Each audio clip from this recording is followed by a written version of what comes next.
Good afternoon, everybody. Uneducated Economist here. So I was just reading the recent speech coming out of the Federal Reserve. This was given by Christopher Waller, titled Financial Stability and Macroeconomic Policy. It's a very interesting read. When you kind of go through these Federal Reserve speeches, they are very telling of what it is that the Federal Reserve is thinking and what it is that they are planning on doing. You know, a lot of times we go to these news articles or we listen to, these professional economists or investors out there, and we listen to what it is that they feel that the Federal Reserve is going to do, but it's not necessarily what it is that the Fed is going to do. It's what they think the Federal Reserve is going to do. However, when you read these speeches, this is what the Federal Reserve thinks that the Federal Reserve is going to do. And that's really more important to me than really the opinion of an investor or another macroeconomist out there. Now, that's not to say that getting their opinion is not valid. Their opinions are most likely very valid, and they have some good points to them as well. But when it comes to the actual monetary policy and what is planning on happening, I would much rather listen to the Federal Reserve and what they say in their speeches than just about anybody else out there. And one of the reasons why I like to go to their speeches is because very rarely does anybody ever talk about it. I mean, when was the last time you read a news article that says in this recent Federal Reserve speech, this particular Fed president said this, or said, a particular statement? Very rarely do you find that. You will find where they will go and interview those particular individuals who work for the Federal Reserve who happen to give the speech or gave a statement or something like that. But it's not like they go and break down these speeches to explain exactly what it is that is going on in the minds of the Fed, right? So this one is coming from Christopher Waller, and he's talking about the two tools that the Federal Reserve really has going on. One of them is monetary policy, and the other one is banking regulations. And now, a lot of times when people think of the Federal Reserve, they just think of the monetary policy because that's really what everybody looks at. Interest rates, where they are, how that impacts their lives. And that's really important to follow and understand. You want to know what it is that's coming. You got to understand what it is that the Federal Reserve is looking at and how it is that they plan on adjusting their monetary policy, because that's really what affects all of us as an individual, is that interest rate or the interest rate setting of where it's at and the direction it goes. That's, I think, is probably the most important thing for people.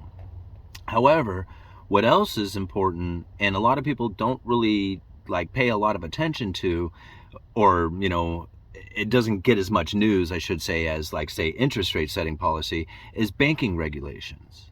Right? Now, banking regulations is a whole other tool to maintain the financial stability.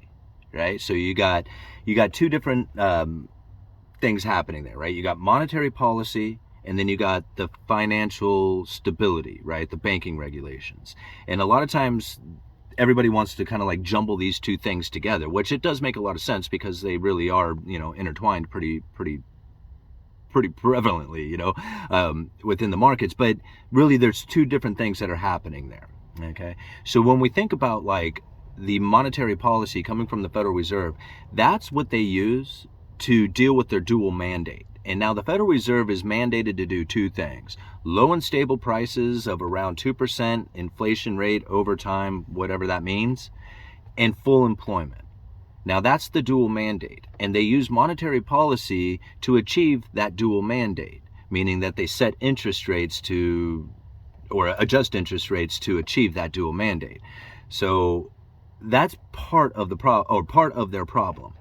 The other part that they have to deal with is the banking regulations, meaning that the financial market is stable. And if there is a loan out there that somebody needs to take or wants to take, there should be one available for them. It doesn't necessarily mean that they're going to provide a good loan or a reasonable loan or anything like that, but that there is a loan out there and that the credit markets aren't frozen. That's the banking regulation stability that they are looking for. So these are two very different things that are happening at the same time that people really need to pay attention to.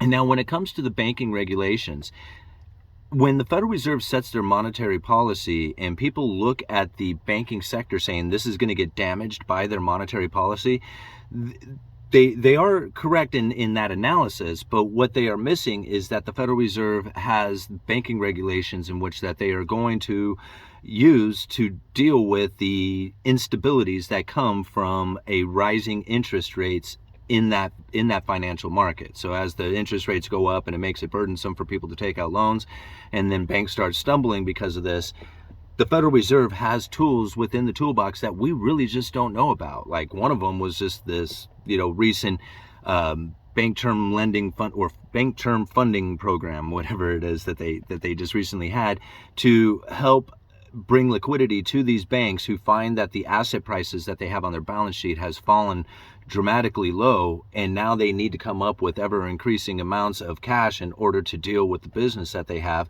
pretty much pay their debts or be able to issue out new debts.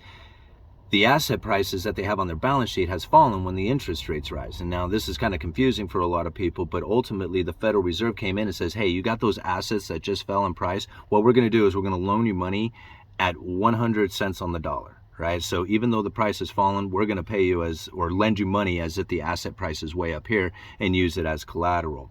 And now this is one of the tools that nobody was really anticipating.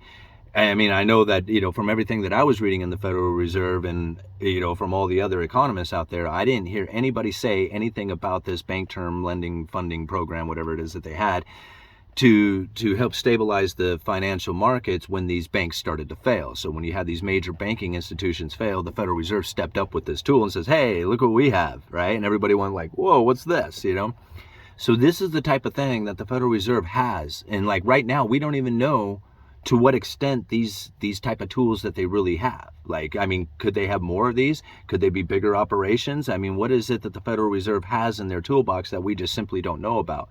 And when you have the unusual and exigent circumstances that arise, something like COVID, then they can come out with all kinds of crazy things that nobody had ever heard of, like the special purpose vehicles and the corporate debt lending facility and stuff like that. So that's part of it. The other part is that dual mandate, right, of interest rate setting policy, where when they raise and lower interest rates, what kind of impact that has on the broader economy, especially when it comes to like the individual like you and me. Now, this is what they said about the dual mandate, or as far as monetary policy. It says here, and this is coming from Christopher Waller, I do not support altering the stance of monetary policy to achieve its dual mandate. Right? They don't, in order to achieve the dual mandate, he says, don't adjust this, right? And right now, that means raising rates to fight inflation, right? So this is really where I think a lot of people need to focus in on what it is that they are saying, right? The Federal Reserve believes that they need to continue to raise interest rates to fight inflation, right? They've achieved part of their dual mandate with the full employment, right? We got full employment going on. And now they need to achieve that other part of the dual mandate, which is low and stable prices. And in order to do that, they're going to have to keep interest rates elevated for a significant amount of time. And that's exactly what he's saying there. The Fed's job is to use monetary policy to achieve its dual mandate. And that's it. They're not meant to use their monetary policy to achieve banking stability, right? That's what a lot of people think. It's just like, oh man, they need to adjust their interest rates in order to save the banking system. That's not what they do. They use banking regulations to save the banking system, or attempt to. Right? And then they use interest rate setting policy, the monetary policy, to achieve their dual mandate, full employment and low and stable prices. And so these are the things that we really have to think about, what it is that the Fed's strategy is looking at. Because if we take on the strategy of an economist who says they're going to destroy the banking system by raising the interest rates, that's not what the Fed's looking at. The Fed is looking at the banking system and using bank regulations. They look at the dual mandate, the unemployment and the inflation rate, and then they adjust monetary policies. Two very separate things that are very intertwined that, people, again, need to separate but understand that they are working together. Did that make sense? All right, uneducated economist, you let me know.